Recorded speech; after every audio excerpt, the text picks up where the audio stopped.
Sorry, assholes, your quiet day at the office is about to get severely fucked up.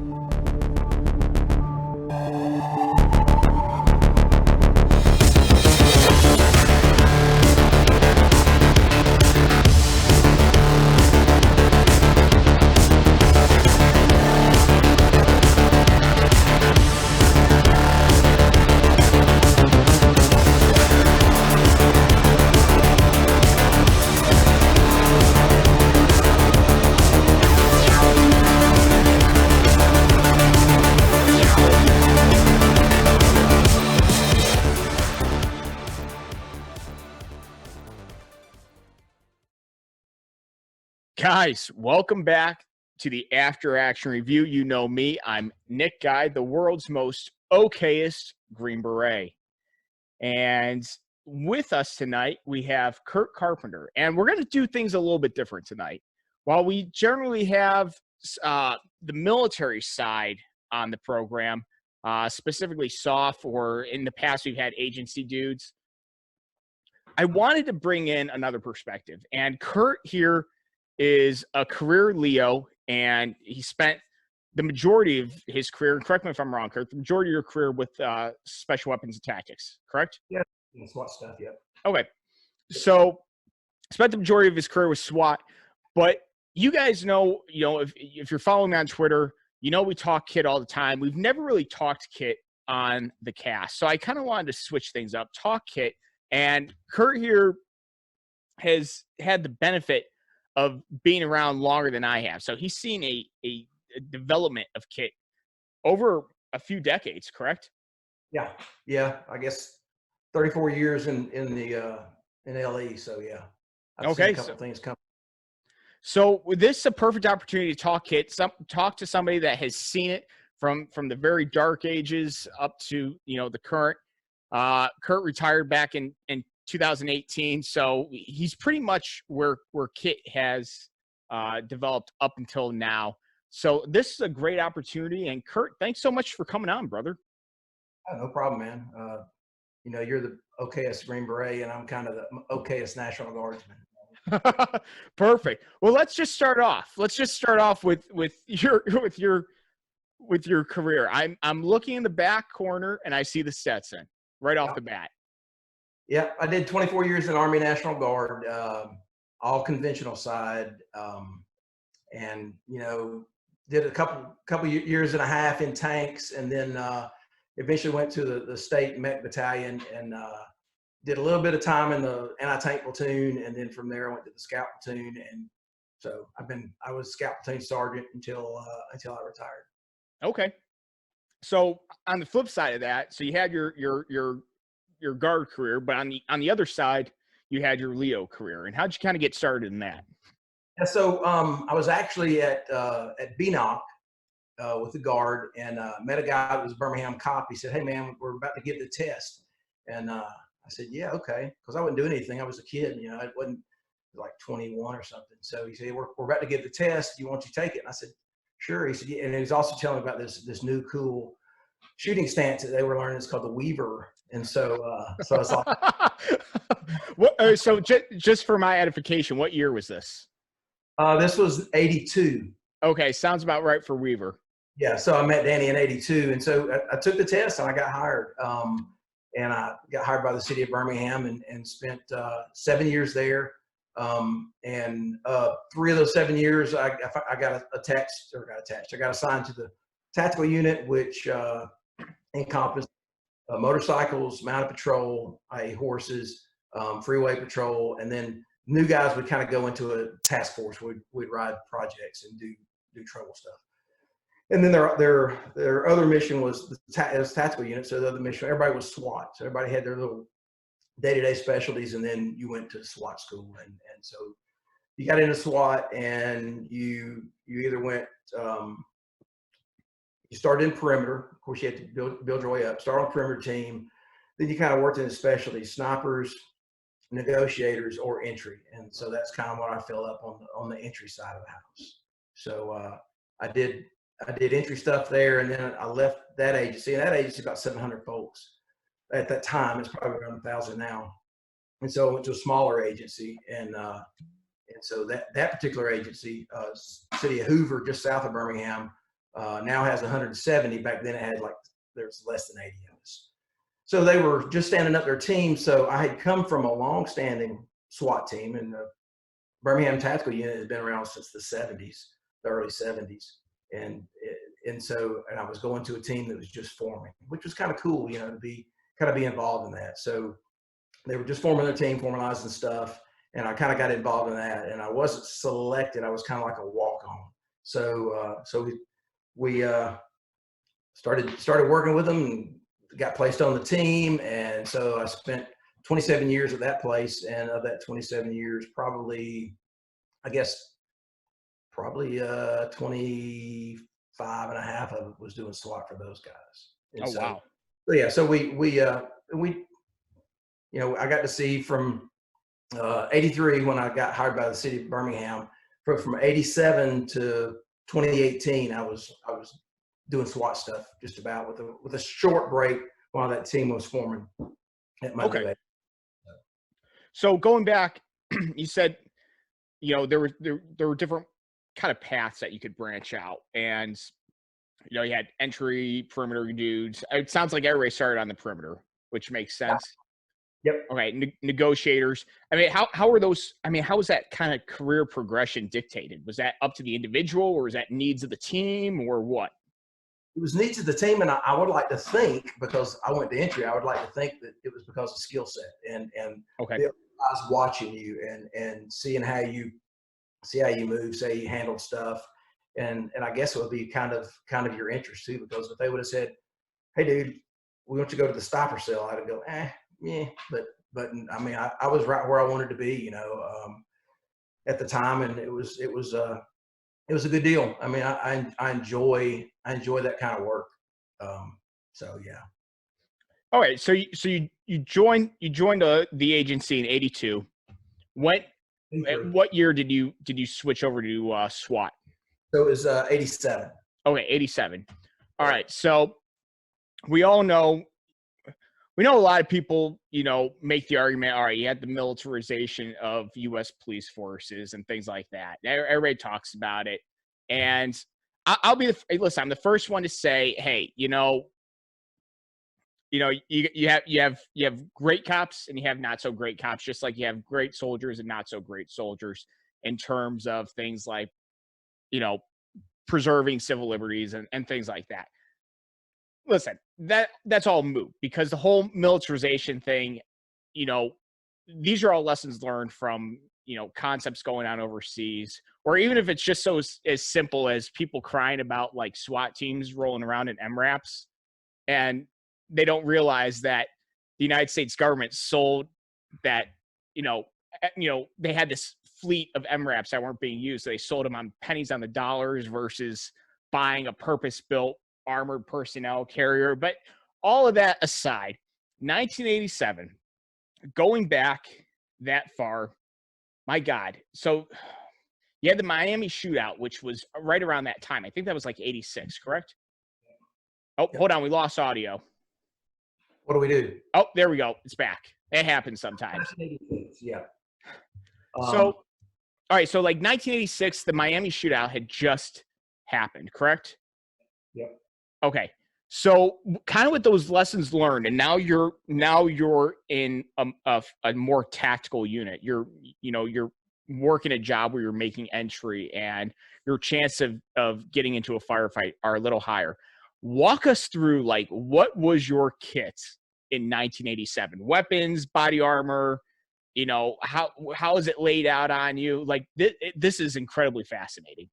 Well, so coming into that time frame, there were still a lot of Vietnam vets that were, in fact, my first team sergeant, for lack of a better term, at tactical unit was a MACSOG Vietnam vet. So there's a huge influence of those guys that were still working the street, and they were still around, man, and they were doing the business. And so those Vietnam vet guys, as they towards the end of their I guess their shelf life or whatever in law enforcement, because your knees and your back and stuff starts going out. So I remember those guys, and so really, I mean, we used to just turn our hats around backwards and put on body armor on perimeter. We put our concealable patrol armor, turn our hats around backwards, and man, we'd go to work, you know. And so the entry guys, there was an entry vest that was issued. We called them the turtle shells. It was a big black full coverage, no pockets, just a big vest.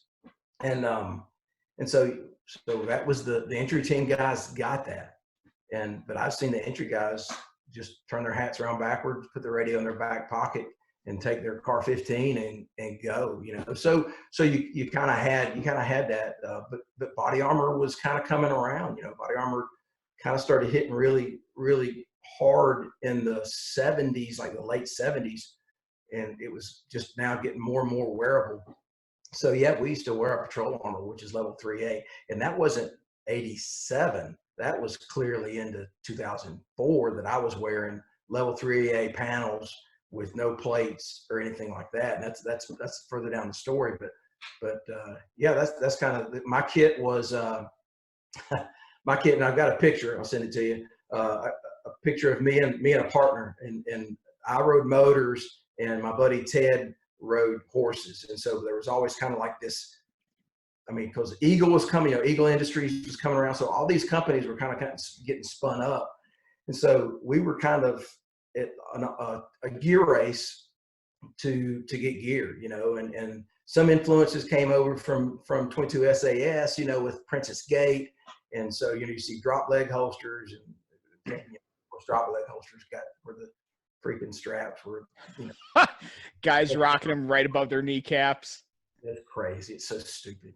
I think Safariland probably could cut, I don't know, if they take that stupid strap out, I mean, you could probably take 15 or 20 bucks off the price of a 6004. So anyway, so our kit, it was pretty much standard stuff. I mean, you go out and you get some nylon stuff, but I remember the first SWAT holster I got was one of that UM84, which was the Beretta. The Beretta, the UM84 was the Bianchi model number, is the M9 holster, I think. So it's for the Beretta. So I remember getting one of those, and then from there, me and Ted were kind of buying stuff, and I bought an ABA mesh vest to go on with the snap and the Velcro grid thing on it, and that was probably 80. Well, it's going to be 87, 88, something like that. And that's when some of that stuff, to me, in my world, that's when that stuff was kind of rolling in. Now, it could have been on the East Coast, LAPD, because, you know, LAPD is the Mac Daddy of SWAT in the United States. But that stuff was kind of getting to us, and, you know, it was getting in the catalogs, and so people were purchasing the stuff, and so my original loadout as I got on the entry would have been the vest and maybe my UM4 on a hip extender. I think that's what they called them back then, and I was rocking a Browning a BDA 45, which is the P220 in its European version. It had the heel mag release. So that was some of the kit we were running. It's some of the stuff coming out of Bianchi, and Bianchi was mover and shaker back then. So, I mean, I guess the big takeaway was there wasn't a lot in terms of kit. I mean, I'm assuming this turtle shell was just soft armor, no plates. No, I assume it, and I tried to get a guy to go back in their supply room and see if that vest was still there. It had plates, and okay, they were big and it was heavy. And the only reason I say they were rifle plates is because they were hard. So I assume they were rifle plates. Okay. But, you know, I was so enthralled to being a SWAT guy. It's like, dude, I'll wear whatever you want. I'll dress like a clown and flop around on the ground. But you know, it was not like what we see today. Yeah. And yeah, I don't want to go back and talk about the militarization of police, because I think that's a specious argument. But yeah, it was like the entry guys got this entry vest, and I only think there's 5 of them at that time. We were running 5-man crews, and the crew was made up of the point, cover, team leader, gas man, and rear guard, and it was a 5-man element. That's what we ran at Birmingham, was a 5-man element. Okay. And everybody's kind of specialized. So. Okay. So I'm not going to ask you, well, I'm sure TTPs and SOPs have changed a lot since the late 1980s. I mean, when you guys were making entry, I mean, you know, the world of CQB is always changing, and it's probably the one facet of my job I find most fascinating, just because of how often it changes. I have not been a Green Beret for long. I've been in the regiment. I'm 6 years now. But in 6 years, there have been 3 major revamps to CQB Tactics.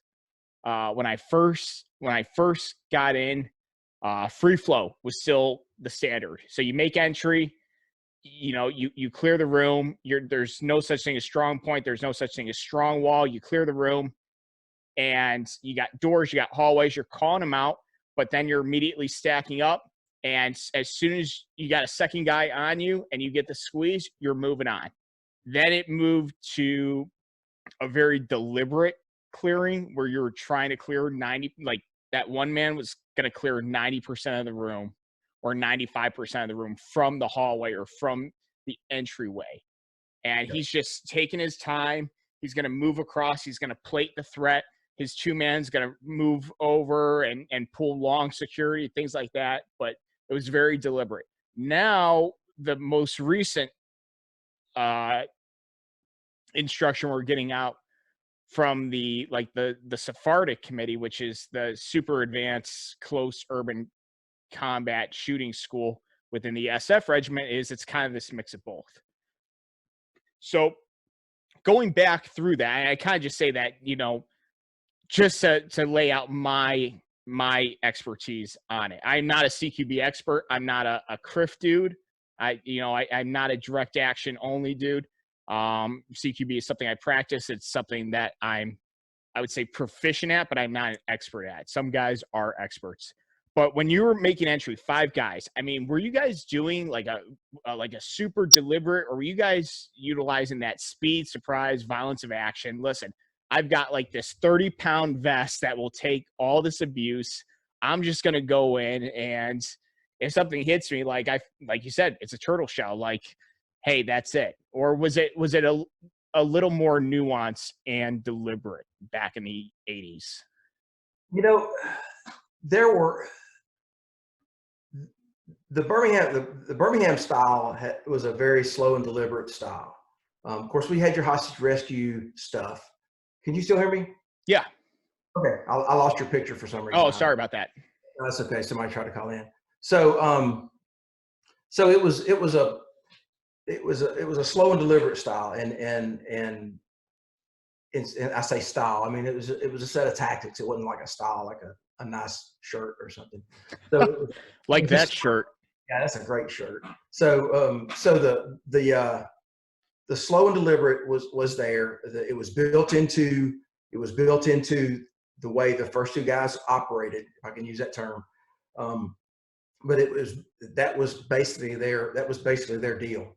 Hey, first 2 guys search and cover. 1 guy searches, 1 guy covers, and so that's kind of the way things work. Now, when we made room entry, and we're pretty much running a strong wall, but we did not have points of domination. We did not have, you know, move coming off your wall. Those kind of things that are those control measures that I think are important. So we didn't have those. But you know, get a little bit deeper into the 80s, especially when I got to my other team, we ran a lot of dope warrants, and so we're coming out of the 80s where cocaine is king, and it's like hair on fire. Let's go, which was a lot of narcotics warrants were ran like crazy, man. And so, you know, there was a dichotomy between what was going on at SWAT and what was going on at narcotics about how they ran warrants. And so, at least during that time period, SWAT did not run narcotics warrants. And there's a way to mitigate that with threat matrices and things like that. Of course, yeah. Yeah, so kind of getting a little bit deeper, into my career. We were presented with some stuff around Y2K. We were presented with some information, and so we changed a little bit of the way we did things. And the guy presented it really well, but he was using some numbers that I never was comfortable with. Like where people occupy the room, 86% of the time people occupy this space in the room. It's like, okay, if you're going to give me stats, I need to know source. So, so we kind of got away from doing what I've been taught, and we started kind of doing this thing, which was kind of it wasn't like center of the room working exterior, but it was not running walls. So anyway, we adjusted that for a little while, and we stayed there, and then we kind of got back. We kind of got back to, points domination. Keep your wall where you are. And I don't think of this as anything that TTP slaying, because all this stuff is on YouTube anyway. Yeah. So it's kind of come back around, but I really don't remember. And of course, you gotta give me a break. I don't remember everything because that's been a long time. But I don't remember in SWAT school them having any kind of form other than number one goes one way, number two goes the other. Number one's never wrong. Number two supports number one. And I ran into a little bit of a change of that in the mid '90s when I went to some training from a guy that was a 22 SAS guy. And so his was direct to threat. You go to threshold, step to the threshold, identify the direction you want to go, and go to it. And if the threat's in the middle of the room, you bore down on the threat. So it was go in the door and find threat and move to direct threat. So there wasn't what you'd have with what a lot of teams are doing today of run strong wall or even, and then there's some teams that are running some other things, opposing corners and things like that.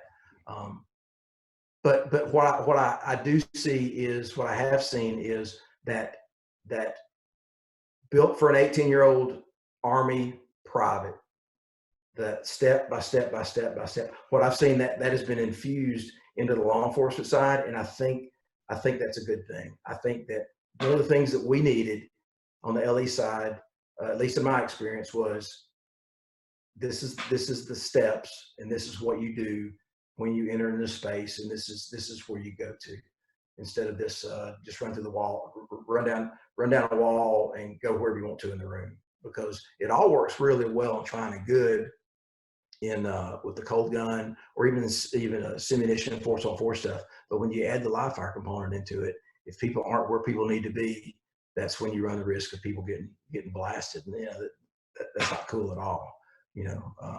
So that's kind of where we entered into. But we were doing, slow and deliberate, search and cover, mirrors, pies, all the stuff that I think you can do. And if you need to go faster, you used to do those things faster. And obviously mirrors have been replaced. We used to have a little Rayovac battery that was bolted to a bus mirror, and that's the way we would look, and that's the way we would bounce slide into a room with that. It's kind of awkward, never worked, but it was what we were doing. But now, of course, you have other things. Now we're flying drones down the hall, and we've got throbots, and so technology has changed a lot of stuff. Of course, we didn't even started talking about ballistic shields. Yeah, that's fascinating, and I think that's always kind of a little bit of a separation between the military side and the law enforcement side when it comes to like CQB and Cqb Tactics. When I was active duty side, we did have a little bit of law enforcement interaction when I went through SODIC, which is the group level sniper school, not like the schoolhouse sniper school, but the group level sniper school. We had Kentucky State Police snipers come out to our range, and we were shooting with them, and that was kind of my first taste of like how, it's kind of a similar world, but it's a different world. And I don't know like why it shocked me, why it was going to be so different. Because like police snipers aren't taking 1,000-meter shots. They're, at most they're taking 100-meter shots. And, and that was kind of like this thing that we saw. Like, yeah, you throw steel out at 1,000 meters, if they've never done that, it's going to be a disaster. But then we saw them like, with paper at 100 meters, like these guys' groups were incredible. I mean, these guys were just stacking rounds because that's what they were training for. That was their job. And I have no idea why that came as a shock to me. I'm like, why would they be shooting beyond anything, than a couple hundred yards or meters? But ever since I've gotten to the Guard, it's kind of opened up this world of like tactical exchange of knowledge with certain federal SRTs and things like that. The training that we do with these guys, and that was my big takeaway. They're very deliberate on the entry, but again, that goes back to mission set. Like, when we enter a room, it's because we're clearing an objective or we're going after a high value target. Like, we're going into the room, and yeah, we run shoot no shoots all the time, but typically, we have intelligence and things like that that are going to say, hey, there's bad guys in here. So we're, we go in, we're drawing down, we're ready to shoot. A little bit different for law enforcement. So it makes sense with the whole, a little bit more of a deliberate entry. So also, I mean, what's the mission? And of course, exactly. This thing got this conversation got spun up by a guy that was asking about equipment, and my response to him was, "What's your mission?" So, I mean, why do you want? I mean, he didn't really ask about plate carriers. He's asking about side armor and plate carriers. But I had a conversation with a guy today about plate carriers. He's CONUS. He'll never go anywhere but CONUS, and he'll never go anywhere but CONUS in a security guard job. But you got a rifle plate carrier. Well, you got a handgun threat too, and so that's the other side of the coin, or one of the other sides of the other coins. My last team, the guys I was with, we went through all the iterations of plate carrier, body armor, entry vest, and of course, entry vest became everybody's vest, just a SWAT vest, and of course, we went from snap grid to Molly, PALS, and so then of course it went with the big bicep armor, big throats, groin protectors. So we had all that, neck protectors on the back, and then since GWAT, and of course we're getting a little bit ahead. So what happens is we on the cop side, we see what's going on over there, and it's like, oh, those SF guys, they're wearing plate carriers and plate carriers only. We should do that. And so now we start wearing the stuff that we see the cool guys wearing, because we're the cool guys at our agency. And so when we started asking our question, of course, our body armor that we had, the tactical vest that we had, and by this point we had acquired plates. So we finally got people to purchase us plates, which is another story in itself. So we were plated, but we're running our plates in SWAT vests with soft armor, 360 degree around the waist, and so you had pretty much good full coverage. And so we got into the thing. Okay, our body armor is about to go out of date. This current trend of wearing plate carriers and plate carriers only, how do we feel about it? So I remember Chuck and I sat down and we got to talking about it. It's like, man, we still got a handgun threat here. Yeah, we got a rifle threat, and then of course this is America, and so we have a rifle threat, but we have a handgun threat. So when we go to rifle armor, and the plates designed to fit and cover the vitals. So when if that's all we're going to go with, then we've got no armor protection beyond the plate, and so our fix to that was we will maintain level 3A coverage, and we will wear plate carriers, but you have to deploy with both. You can't You can't run your plate carrier and plate carrier only. And I think that's a smart way to go, because you get the mobility. I mean, that tortoise shell we used to have, I mean, it was like if it was big and heavy and bulky, but you could move it around in it if you were 24 years old and still had all your knees and back and stuff. And so anyway, but yeah, that was our deal. We need to maintain soft body coverage with as much wraparound protection as we could without getting too wild with it, because we went through the cover 6 phase, and that kind of goes back to the late 90s. And cover 6 was a Safariland product, and if I'm correct, it was the first SWAT vest to come out with bicep protection, and I want to say that's going to be the late 90s. Okay, so I mean, was this because of the it's funny, just like everything in the military, everything is driven by lessons learned, but in the law enforcement, like I said, back in '86, you had the Miami shootout. All right, we went from, or at least the FBI went from revolvers to semi-autos. Late 90s, you had the North Hollywood shootout, and being outgunned, out armored, things like that. So my quick question is, I mean, was that a catalyst that kind of spurred the introduction of things like deltoid and bicep armor?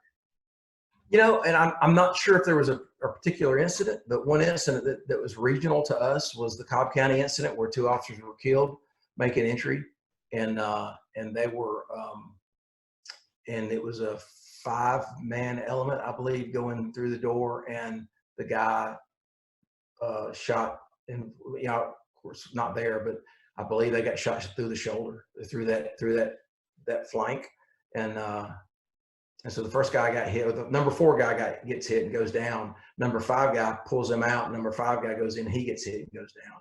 And I know it was a shotgun. I can't say what gauge. I can't say what kind of round he was shooting, but it killed both guys. And so that was and that was 99. And that was kind of the impetus for my team. We said, hey bud, talking to the boss, hey man, it's time to re-up in armor. Why don't we re-up with these Safariland cover 6s? Well, and so that was reportedly Ron McCarthy was a LAPD, and he's a grandpa of SWAT. He's probably great grandpa of SWAT now. So Ron McCarthy, I think, had something to do with the design of the cover 6 sold by Safariland, and that was the first one with bicep armor. Of course, from there, everybody started putting bicep armor because that's what, I mean, they were all competing, and so we ran through a section of those cover 6s. It wasn't my favorite vest. It was kind of long in the body for my taste. It almost created the need to run a drop leg with using all the strap. So, but yeah, so that kind of came up post 99ish for us, because that's when the fellas in Cobb County, Georgia, lost their lives on that entry, and that was just one of those things that came out of it. Yeah, they were flank shot. We don't have flank protection. So then we got the big dust up on my team in 2004, and we were still running soft armor only.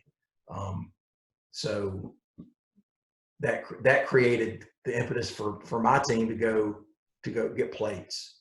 Our first plates we got from, there's this big church in that city, and they do the 4th of July thing every year, and they have this thing where they honor the different services, and so they would play this melody of the different service songs to include the Coast Guard, and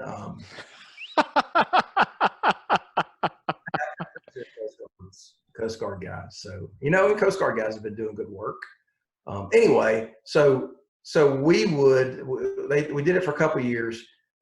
During the Marine Corps hymn, we would drop ropes. So there's this huge big church with this big thing in the back of the sanctuary with lights. It's where they'd run all the spotlights and stuff.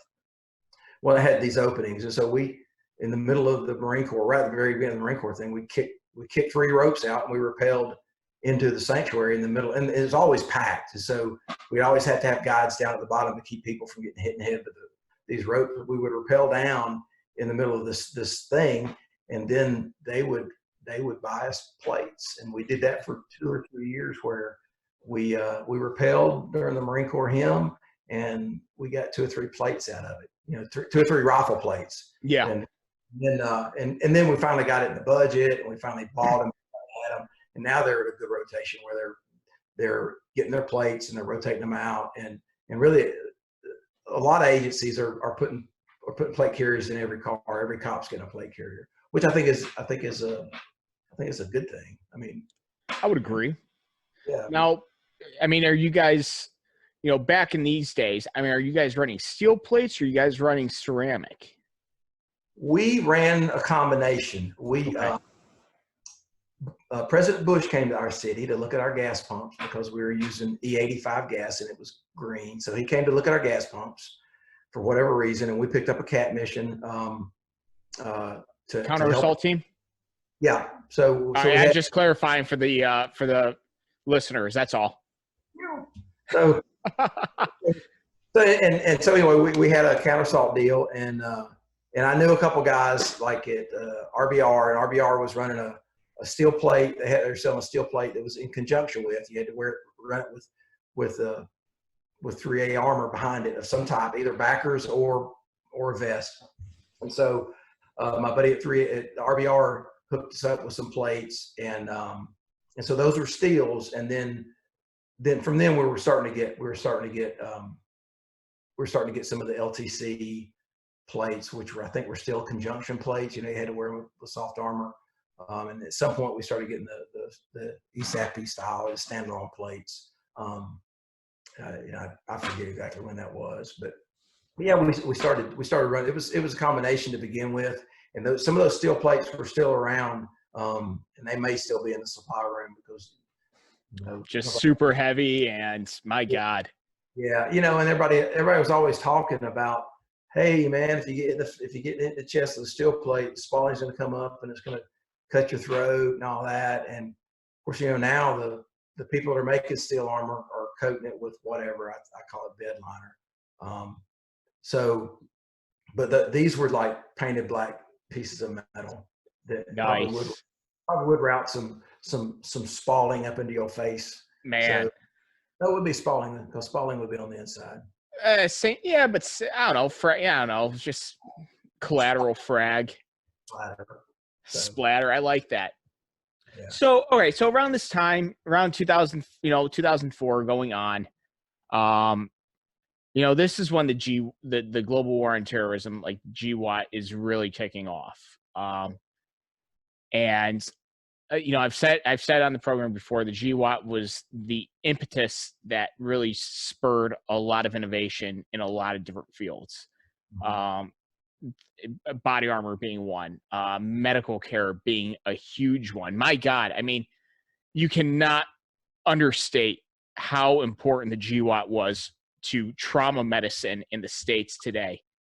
There were a ton of lessons learned, even on your guys's, when it comes to like tactical care under fire or things like that. I mean, like the advent of the tourniquet, which was always kind of there, like in trauma management and things like that. Like nowadays, like, hey, you have an extremity wound, just seriously tourniquet on. Don't even think about it. And it saved thousands of lives. And, I know law enforcement agencies picked up on that. I mean, my cousin's young patrol cop, he carries 2 tourniquets on his belt. Like that's crazy. That was one of those impetuses.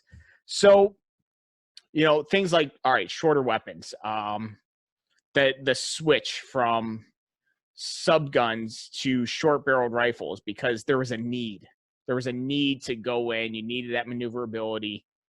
A 9mm, or God, when I was with 5th group, we had UMPs 45s in the arms room as well. But that's still it's still a pistol round. It's not a rifle round. So now they were developing rifles at the same side or the same size. So with all of those advances, you know, now we're moving into GWAT. We're moving from the weird, I can picture this vest, by the way, as you're talking. Like, you know, you see the big, bulky, you know, almost fluffy looking catchers, you know, it almost looks like a catcher's, you know, chest protector. I know what you're talking about. Yeah. And now moving into the super sleek, super sexy world of like the high speed dudes, you know, running, you know, plate carriers. And if they are running soft armor in the earlier generation of plates, it's a slim, you know, backing that's cut to the same shape of the plate, things like that. So going into the 2000s, into the GWAT era, I mean, how does the kit change? Well, you know, it kind of didn't. I mean, we were still we were kind of still getting into the plate stuff, and we were still wearing the SWAT vest, and the SWAT vest now was no longer the entry vest; it was the SWAT vest. And of course, we were getting the full run of throat protection, neck protection, bicep protection, groin protection. So we were getting that. Of course, you know, guys were allowed to not wear it if they didn't want to wear it. Helmets were getting shorter. You know, you started with the Fritz helmet, and then as life went on, I mean, it's hard to prone out in a Fritz helmet with a neck protector. So then RBR started cutting the helmets up. They still had the lip on the front, but they still started cutting the helmets up. And of course, then you had the mid cuts, the gunfighter cut, as they call it, and all of that stuff was being picked up by you guys, or guys that were before you. And then it was kind of being looked at by us guys, and so we were starting to buy that stuff too, you know. And I remember having a conversation about high cut helmets several times with people about the pluses and the minuses of the high cut helmet. And you know, the Fritz cut had lots more coverage, but the ACH cut, or even the gunfighter cuts with the mid rise. So, you know, having those conversations with people. Of course, now you're not gonna find a SWAT guy probably in a lot of agencies that doesn't have a complete high rise with Peltors or MSA hanging off a rail and some of the other stuff on their helmet, which I think is good. I mean, you know, you go back to that militarization thing. As long as bullets fly the same and geometry stays the same, we need the best thing that we can get, the best technology, and I don't care what it looks like. We need it, and it's how we use it is where I delineate. Man, as long as the Constitution's still in play, as long as we have courts, and our job is to make arrests and bring people to court so they can be judged by jury, their peers. You know, we're not getting militarized. We're just wearing some of the stuff that has shown that it works. So you talk about tourniquets. You know, I remember mentioning tourniquets to my brother, who's a paramedic, and he was like, "What, tourniquets? No way! Don't do that." And I said, "Dude, it's you know, they're using them every day. They're putting them on every private in the Army. They're putting a couple cats on every private. You know, why shouldn't we be out here running tourniquets?" So yeah, I think those things. Of course, I was out of the green side before we started getting body armor, and before we had the OTVs. I mean, the Ranger body armor stuff was kind of coming in as I was going out, but it was not getting to the scout platoon in the Alabama National Guard. I can tell you that. So you know, it's kind of like stuff was happening over there, and things were getting better. And with since 1776, every war has brought out something, either technology or tactics or medical. You know, you go back to 1898, the Spanish-American War. You know, we came up with the fix for the disease that came out of mosquitoes down there, and I think the tactical medicine, T-CCC and TECC, I think that came from there, and so the idea of we can't wait on certain people to come and treat us. We need to treat ourselves right here. And you know, blood flow is blood flow, and stopping blood flow is not I mean, I don't get anybody mad, but stopping blood flow doesn't seem that hard to me. If it's a certain part of the body, I tourniquet. If it's not a certain part of the body, I wound pack. And it's, you know, it's not rocket science. Now the whole fixing of all that stuff and reattaching limbs and crap, that's somebody else's gig, man. That's not mine. But you know, our SWAT doc used to tell us, and he was a doc over. You know, he went down range with a reserve company, and he said, yeah, man, lives are being saved by tourniquets. And over there, you know, and it's not causing. Of course, yeah, I went through basic training in '79, and tourniquet was the last thing you wanted to do. Oh my gosh, you got to direct pressure, elevate the wound, and then if it's the very last thing, you gotta put a tourniquet on, and you have to make it out of a happy rag and a stick, and just know when you put a tourniquet on a man that you're damning him to lose that arm or that leg, you know, or muscle, you know, or muscle or nerve damage. And you know, my SWAT doc's telling me, he said, man, they've had applications for hours without any kind of loss of anything. So, you know, why wouldn't we? And I mean, just in our area, I know a cop up in North Alabama, he saved 2 people putting tourniquets on, 2 separate scenarios. There's saves all over the United States with just that, and that's just one piece of equipment that's come out of GWAT and come into the hands of, and not just cops. I know dudes that carry tourniquets every day in their pocket or in their sock, and they work in they're AC heating and air guys. You know. Yeah. It's back, yeah, whatever it is. You know, I got no skills beyond. Don't worry, neither do I. I can't. Oh man! All right, so I mean, yeah, I mean that was a huge takeaway. I mean, you know, war kind of dictated the pace of all sorts of, you know, tactical medical applications. So we moved from the beginning. We moved from like, all right, backwards ball caps, you know, catchers. You know, catcher chest protectors making entry. Yeah, and, you know, there's something to say. That's a good look. Like, hey, throw your radio in one back pocket, a spare mag in the other back pocket. Like, I can get behind that drip.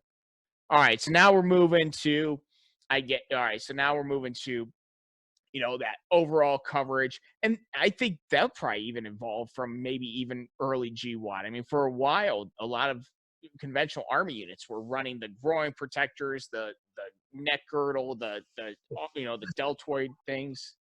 I remember the ballistic shorts for the turret gunners, the Humvee gunners. So yeah. Okay, that is way before my time. I have heard of them. OTB.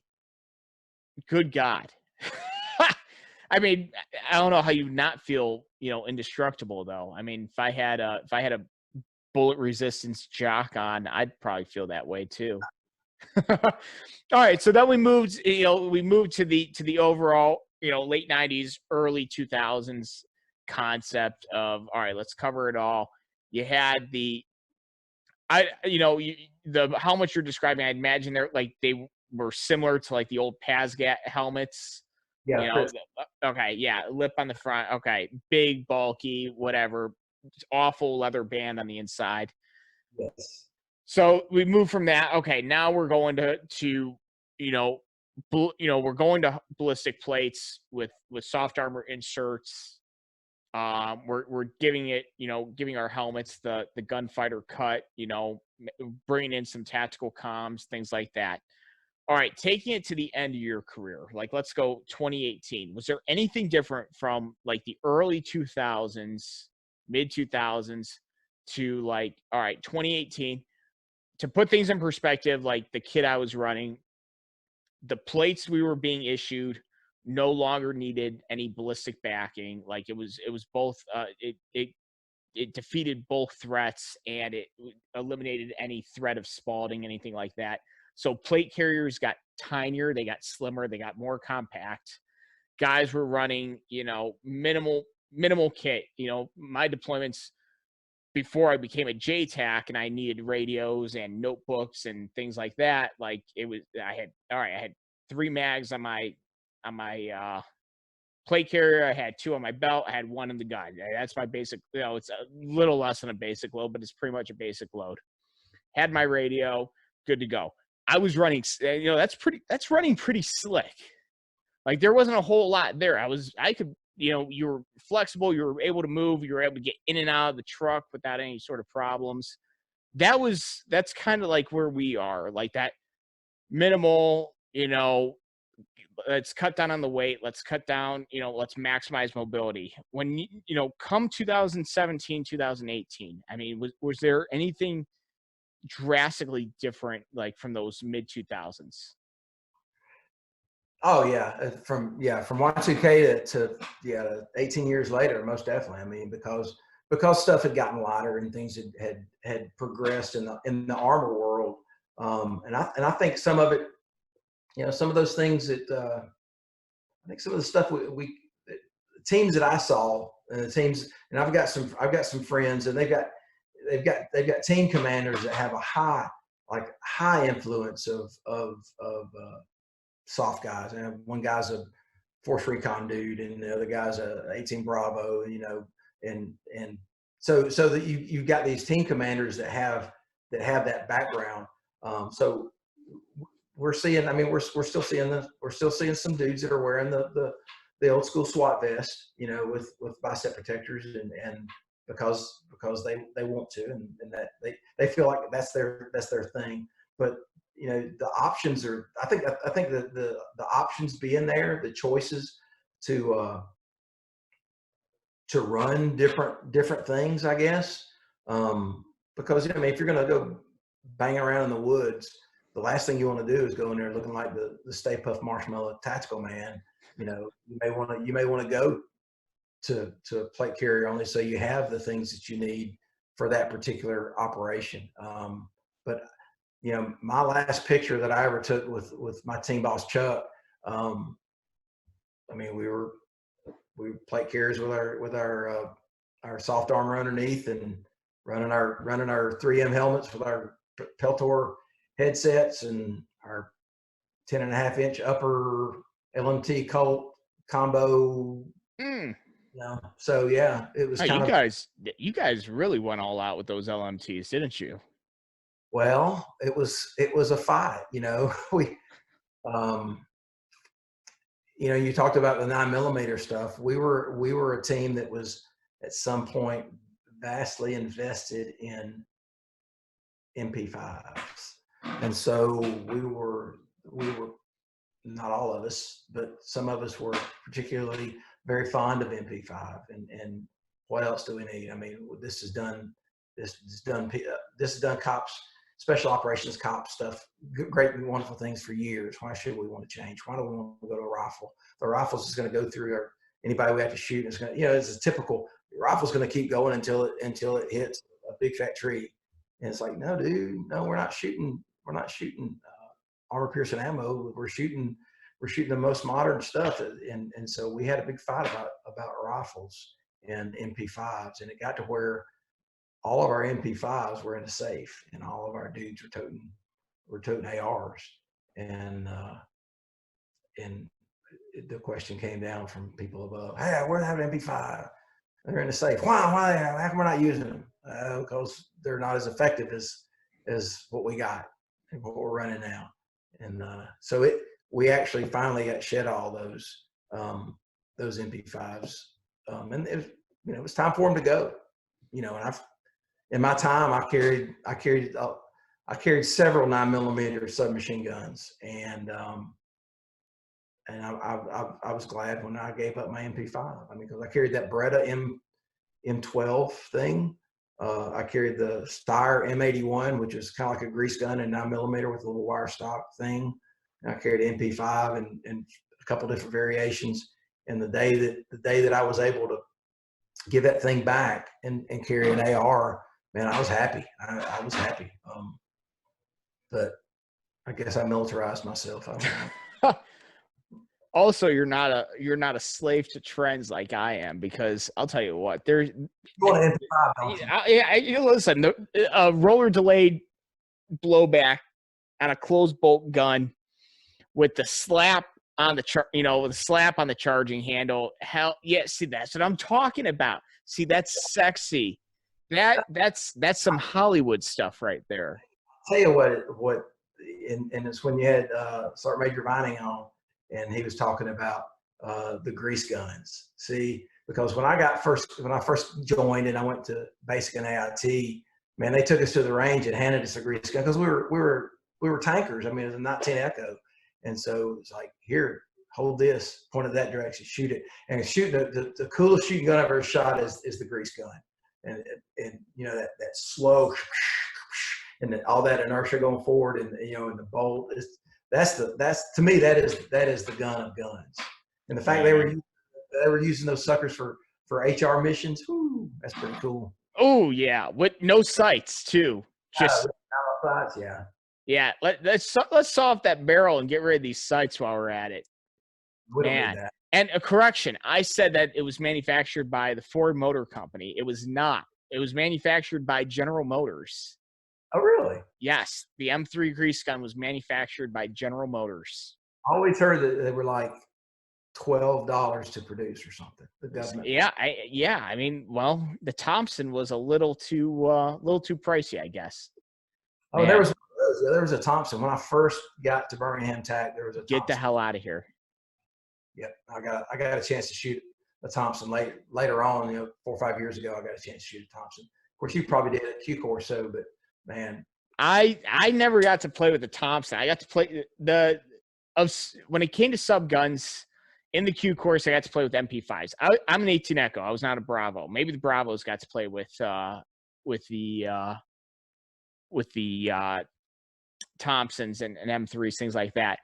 I did get to play with it. Well, it was my choice when I went through Robin Sage as a guerrilla. So early on in the Q course, they use, students as the guerrillas for the guys who are getting ready to graduate. And I got to pick my weapon, and I chose an MP5 because why not? I might as well look cool. Like, I'm just a guerrilla shooting blanks. Like, it's fine. The only problem is unlike the AKs and the FALs and the G3s that all had blank firing adapters designed for the gun, so you just keep pulling the trigger. There was no blank firing adapter for the MP for the MP5, so I had a single shot weapon. But goddamn, did I looked so cool, man. I was on the objective as a guerrilla, and I had this MP5. It was awesome. Yeah, they're great for pictures. I mean, I've got a lot of pictures. I carried them because I came off of that Star 81 at one agency, and then I went and they gave me the Cadillac. And I'm not taking anything away from the MP5. It's a great gun. They gave me an MP5, and I was like, woo-hoo, here we are. Because of course when was that? Holy crap, that was 1991 or somewhere around there. So yeah, I was stoked about having an MP5. And then we got cans for them, and we ran the Raptors. I forget who made the Raptor, but anyway, it was. I enjoyed the MP5, but man, as far as operationally, I prefer the AR. No, of course, and like I said, that's why sub guns kind of went away. There was no longer any need. My God, you if you needed to. Ammo has gotten to a point where you can do it better. You can do it at further distance. You can defeat body armor with the AR platform. So there's really no reason. And there's. Go ahead. Oh, I was just gonna say there's there. You can go there. I can probably rattle off 12.5 manufacturers of ARs that have a 7.5 inch barrel AR. And so, like, when it comes to that thing, you have, SIG is making its MPX. I think it's the MPC is the one chambered for a rifle, or the Rattler or whatever, folding stock, things like that. Like, the options are there. Like, there's no need for the sub gun. And while I will always have a deep appreciation for the sub gun aesthetic and that, 80s, 90s, Delta 22 SAS SWAT look. Like it's of the past. Oh yeah. You know, and I mean, I'm a product of that time. I mean, Duran Duran, Flock of Seagulls, and all that. You know, and so I grew up. I grew up in that, you know, in that whole time frame.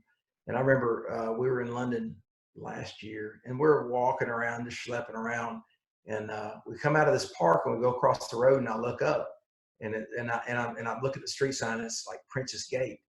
And I said, "You know where we are?" And she said, "No, where are we?" I said, "Princess Gate." And she don't know. She's like, well, "Okay."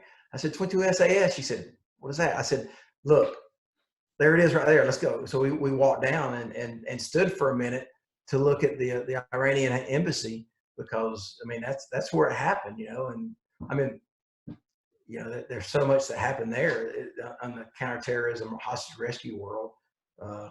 There's other things that occurred, but for me, that was like, man, this makes all these smelly people on the subway worth it to be able to walk in the Princess Gate. You know? And Churchill's war room was very cool. So. That too.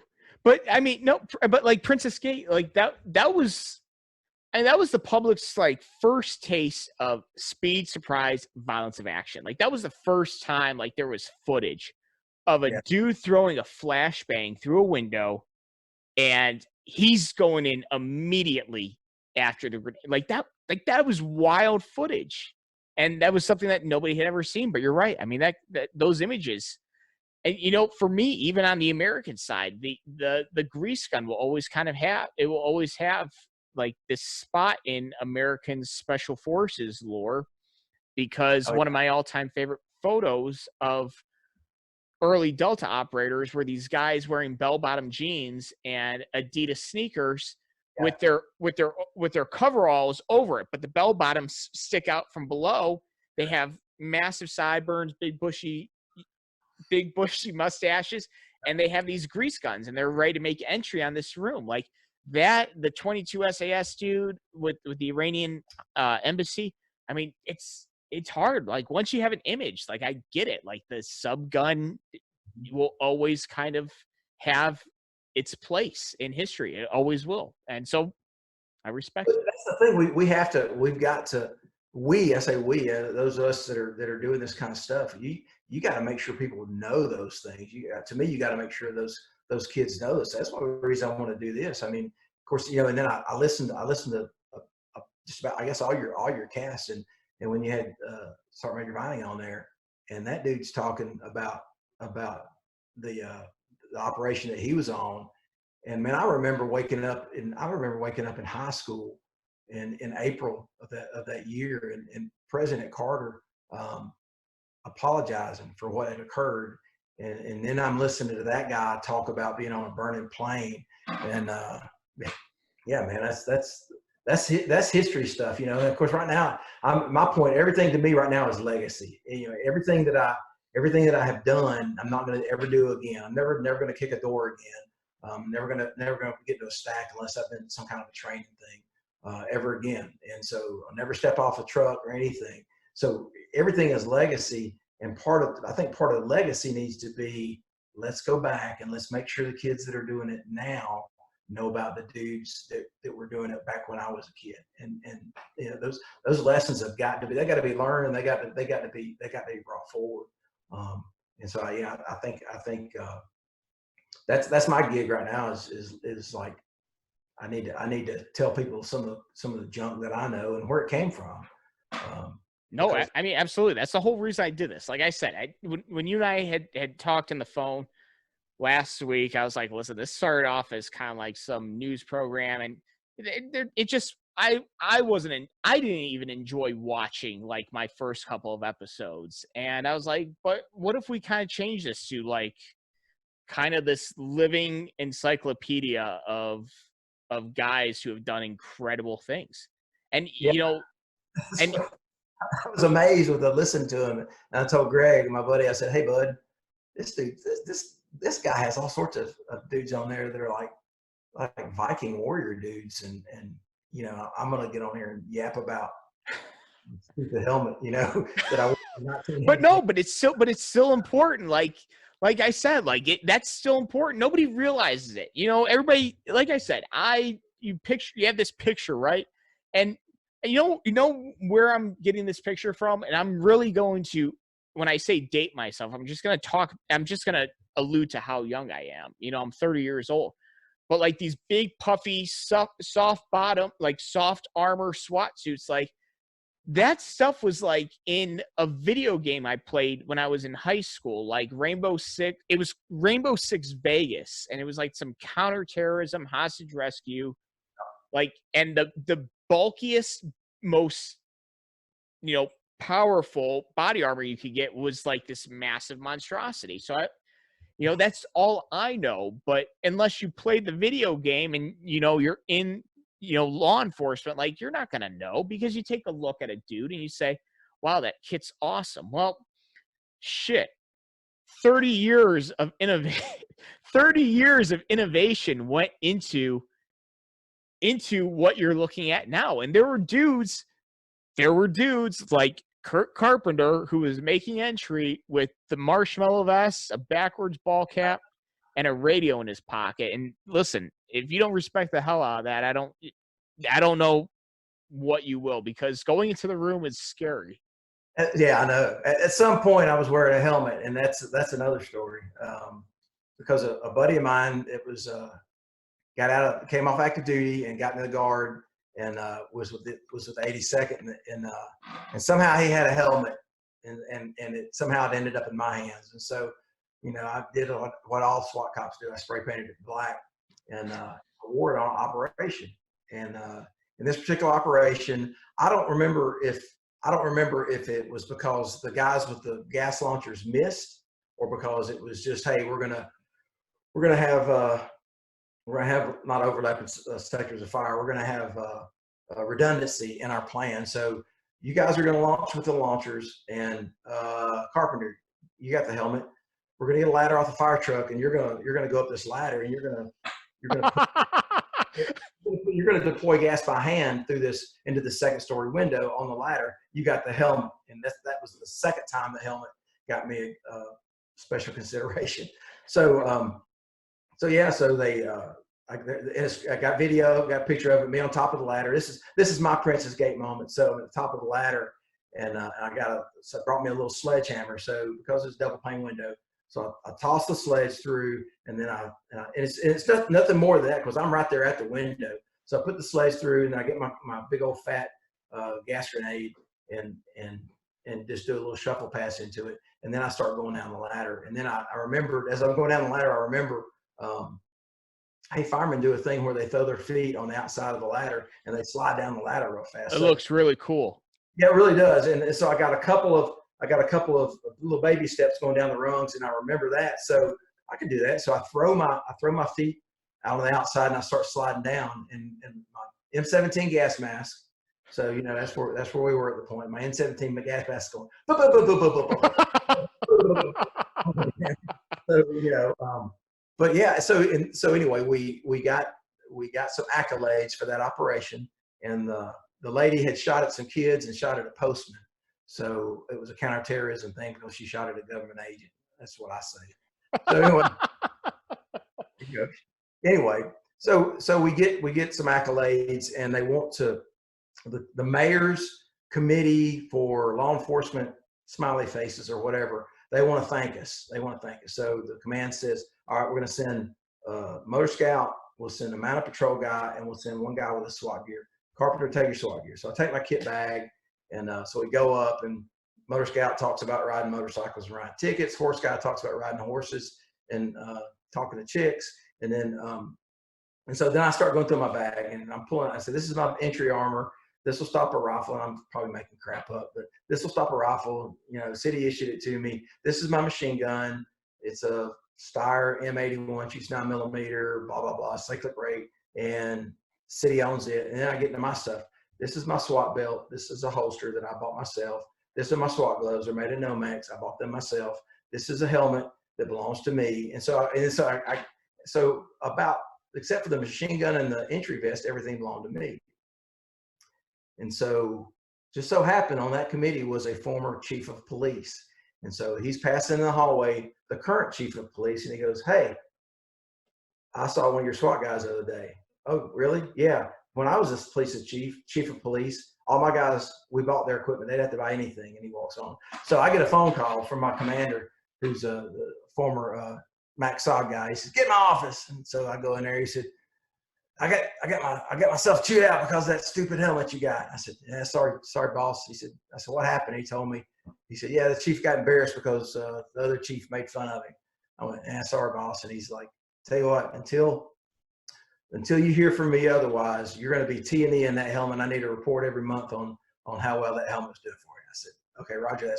So you know, this guy knew how to play the game, and so I, you know, that was just that helmet got me the gig because, hey, you got the helmet, you climb the ladder. And then there was one other where we were looking for some dudes that shot up a cop car or something, and we were clearing his house, and so they were like, "Oh, we got to go in the attic." And it was one of those squares, you know, right at the very top.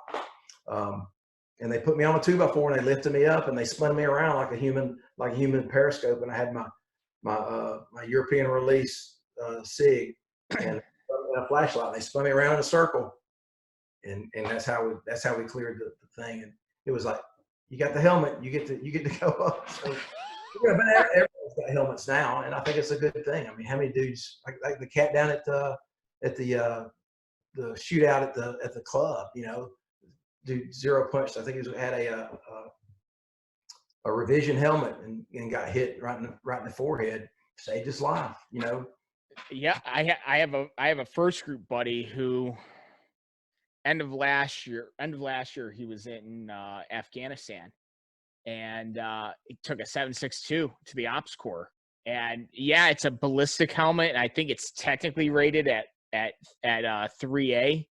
Like, it stopped an AK round, saved his life. Like, and again, like, first off, huge props for convincing an old Mac v Saw guy to, you know, like, look into helmets, because those guys were and listen, this is kind of like the fanboy in me speaking, but those guys were waging unconventional warfare in the bush of Vietnam, and they didn't wear helmets. They either wore boonie caps, or they wore their actual berets in combat, which I will forever be jealous of. That's such a good look. And if that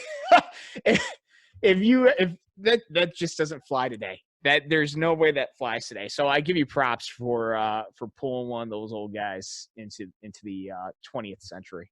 Oh, he's a great dude, you know, and I got stories about that guy, you know, and I got a picture of his recon team. I don't know if it was before or after, either they were going or they were coming in and out off patrol.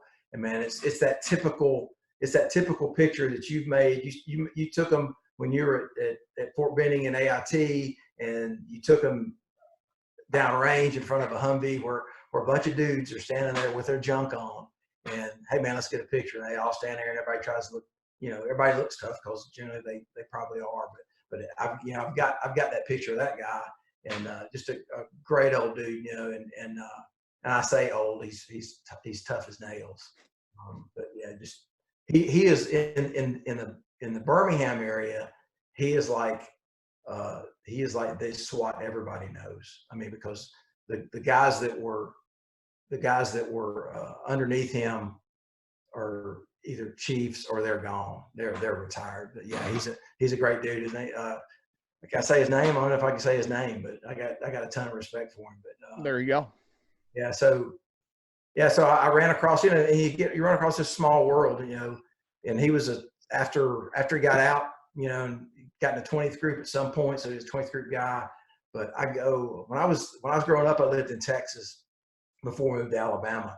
And so I go back when I was in Texas, I got into the worst nerd thing you could do. I got in ROTC. So I was in ROTC at a high school in Texas. I mean, and like you're below the band kids, you know, and I played football and I was in the band.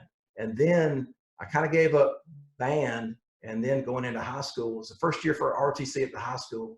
I gave up playing football go to ROTC. So I mean, I skated low on the social ladder. It's all right. I was a debate kid in high school, so You didn't wear a uniform on Friday. well, no. No. Now I did go to a prep school, so tie and blazer every day. So you combine that with the whole debate thing, and then in college I was on the mock trial team. I was probably the least likely dude to go the SF route. Really, Yeah. it happens. Yeah. So I go back. I mean, and it's my teen year. I didn't graduate from the high school in Texas. I graduated from high school in Alabama, and so I have like an 8th grade education off of that. And so I go back, and the reunion's coming up. So I get in the car, and I'm single, and I go where I want to anyway. And so I drive back to Texas. And so it's a cool thing. I lived in Louisiana for a little while, right off Barksdale Air Force Base. Cool thing. I'm driving, coming into Shreveport, Louisiana, and I grew up watching them go to Vietnam. B-52, right over the top of the interstate. I mean, man, that's awesome. So anyway, I go to Texas, and I go by the high school, and I want to just kind of look around. So I go to the ROTC place, and I walk in the door, and there's this dude standing there, and he's got stuff all over his desk, all a bunch of SF stuff. Big shaved head guy, sergeant major guy, shaved head, big bull guy, the guy you think it. And so I stick my head in the door. Hey, sergeant major, I was one of the original cadets at this battalion or whatever it was. And he said, well, come on in, boy. And I go in, and he says, I said, well, 1976, I was one of the original cadets, blah, blah, blah. And we talked for a minute. He said, well, what are you doing now? And I said, well, I'm a cop in Birmingham. He said, Birmingham? I said, yeah. He said, I know a guy in Vietnam. And what's his name? He's some kind of a captain or something with the state troopers. His name was Tucker or something like that. I said, could have been Trucks. He said, yeah, that's the guy. I said, Charlie Trucks? He said, yeah, that's the guy. He said, last time I saw him, he was throwing my wounded ass on a helicopter in a base camp. And that's the last time I saw him. I said, well, he's my lieutenant. He's my SWAT lieutenant back at work. You're kidding? I said, no. He said, well, go back and tell him to call me. So I go back, come off vacation. I take the guy's business card, and I go in there to the lieutenant's desk. He's lieutenant by then. I go in there, hey, lieutenant, that guy wants you to call him. And he picks up the business card. He looks, he said, the last time I saw this SOB, I was throwing his wounded ass on a helicopter in a base camp in Vietnam.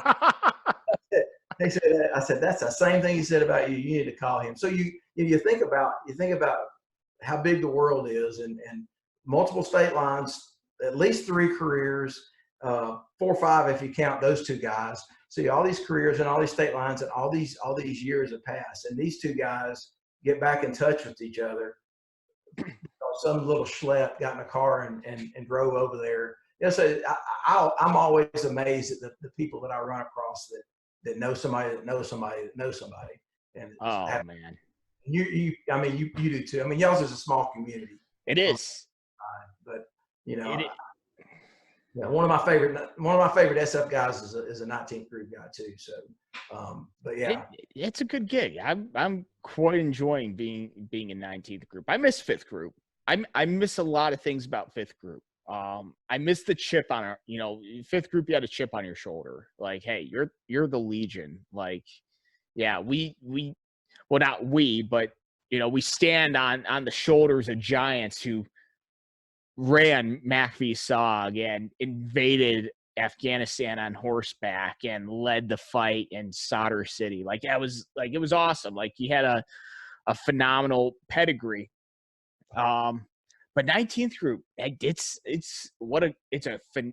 such a great organization. It's a lot of great guys. It's a lot of dudes who were like me. They came from active duty for one reason or another, but you also have dudes that came, we got dudes on the team who come from Marine Recon and things like that. So it's a far more deep, it's a deeper pot of knowledge. I think a lot of guys bring all their experience in, and I think it makes for a really good team tactically. Yeah, and a reserve component SF stuff is I mean, back in the 80s, and I have had a little bit of insight on it. I mean, paper tab guys, you do your correspondence courses, then you go to Bragg for 2 weeks, and then phase 2, and then you you do correspondence courses and you go back to Bragg and get your phase 2 alpha or whatever. And I mean, and then you go to Idaho, I think, for your big X or whatever. Yeah. But, I don't think there's a single paper tab left in regiment. Probably not. Yeah. No. But the thing, and I said it forever, is the Guard. It's tough because I was a mechanized guy, and I was also an armor guy. You got gunnery and you got maneuver, and you're not going to do gunnery and maneuver on weekend. No. What we probably need to be doing? We probably need to be doing light infantry guys. We need to be doing the Gibbs, the guys in the back of the Brads, and nothing more than that. Nothing more than your battle drills and maybe some hospitals and some trucks. But trying to run a mechanized force 1 week in a month, 2 weeks in the summer, I just if anybody ever asked me, I'd go, nah, let's don't do that. Hey, work smarter, not harder. Yeah. Man. Well, I mean, if we're going to go to war guys, then I mean, there's so much that's involved with. You better be as prepared as you can be, and if you can't prepare one way, prepare for the other way. Yeah, but man, that's my stance on it. But man, anyway, it is tough. It is tough doing the 1 week in a month, 2 weeks in the 2 weeks a year. In actuality, it's much more than that. It's way more than that in actuality. But it is nice because it gives, whenever I do want to do something, if I want a school, I can go to a school. If I want a deployment, I can go get a deployment. So this is me. Listen, we just got our new commander. We just got our new company commander who came in and gave us his expectations, basically a counseling for the company. And he just told me that we're all SF recruiters. So this is me recruiting anybody out there. You're looking at SF. Take a look at the Guard. Or if you're active duty, come on over to the dark side. It's pretty nice over here. Good night.